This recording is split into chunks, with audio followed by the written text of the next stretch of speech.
弟兄姊妹平安，今天是2022年的3月31号。今天的经文是诗篇126篇，以赛亚书第43章第1到第7节，腓立比书第2章19到24节。今天要跟大家分享的主题是同心的同工。要找到同工有人做事并不难，但是要能够找到一位同心的同工却不是那么的容易。我们看到目前的国际局势，苏俄侵略乌克兰，虽然开始的时候攻城略地，但事实上并不成功。它不成功的原因，除了军事策略错误以外，上下不同心则是最大的问题。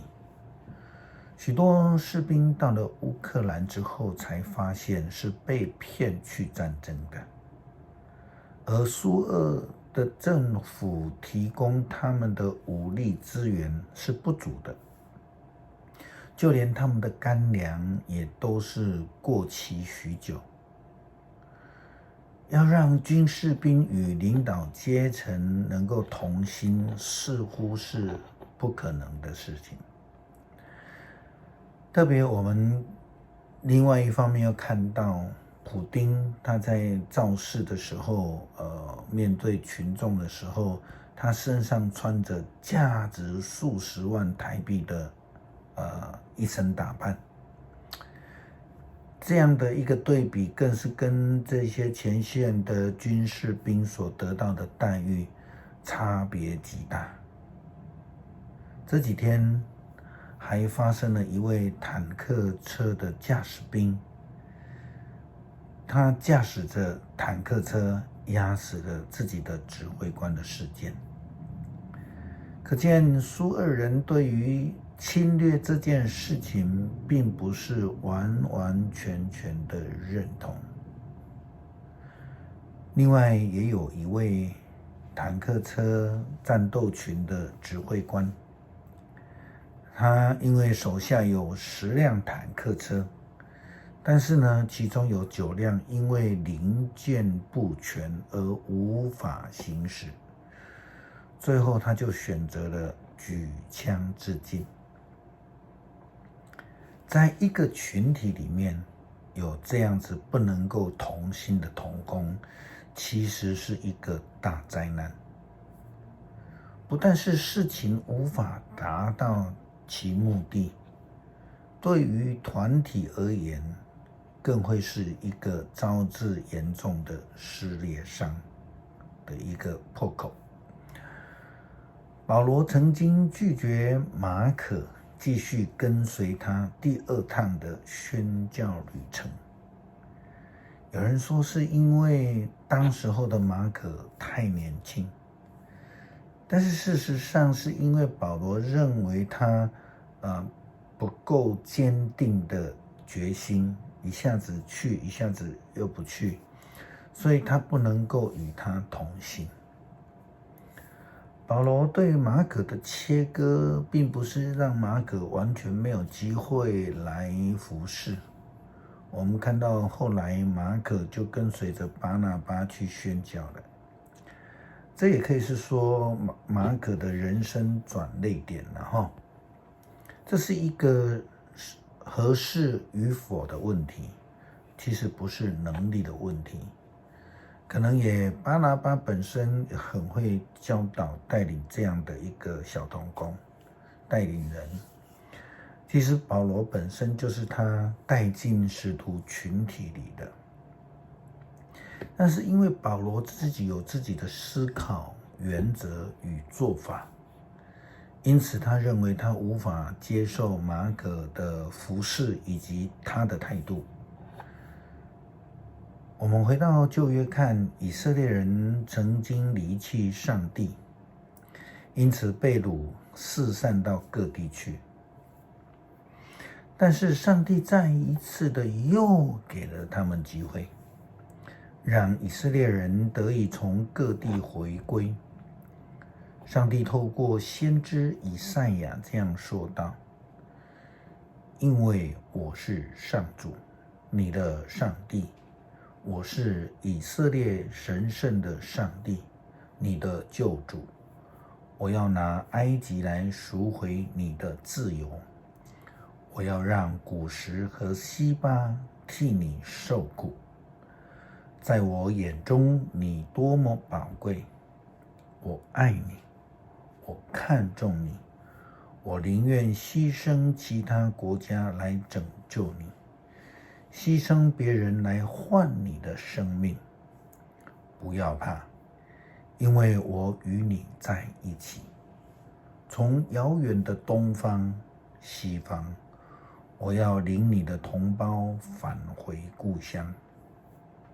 我要命令北方让他们走，我要指示南方别扣留他们，让我的子女从遥远的地方，从世界的各角落回归故国。他们是我的子民，我为了自己的荣耀造了他们。上帝他为了自己的荣耀，他希望雅各的子孙，就是这些以色列人，能够跟他同行。可是在以色列的历史当中，我们看到他们经常的背离上帝，无法成为上帝同心的同工。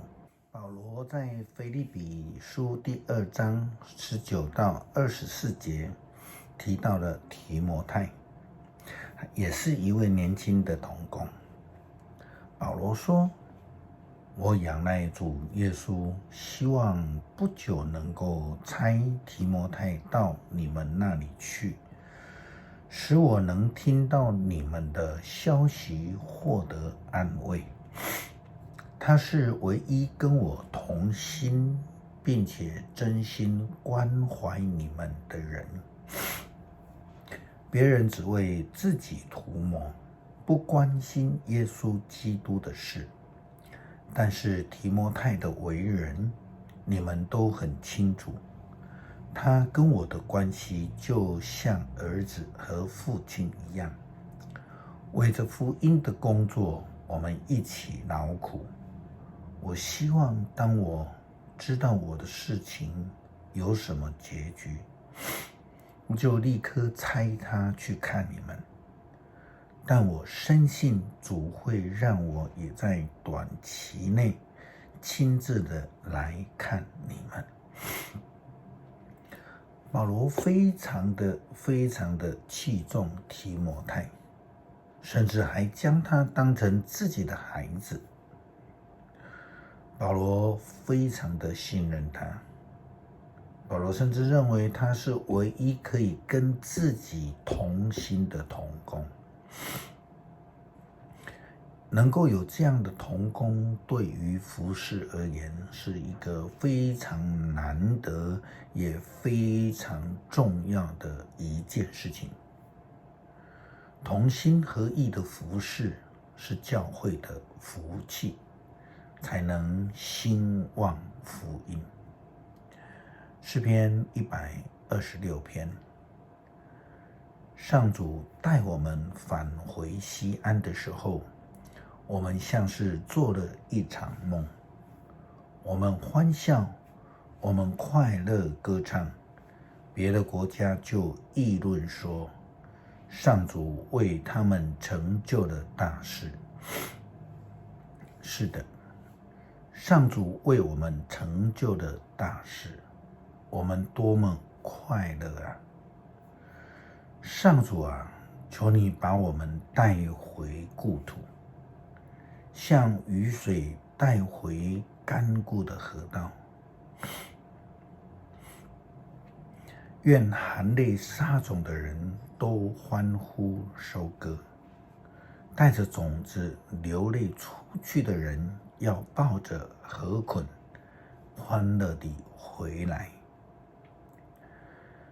恳求上帝让我们成为你福音的好同工，不但能够明白并且顺服你的旨意，也让我们愿意成为教会里的好同工，愿意同心来服侍，好使主你的名因为我们的见证而得到荣耀。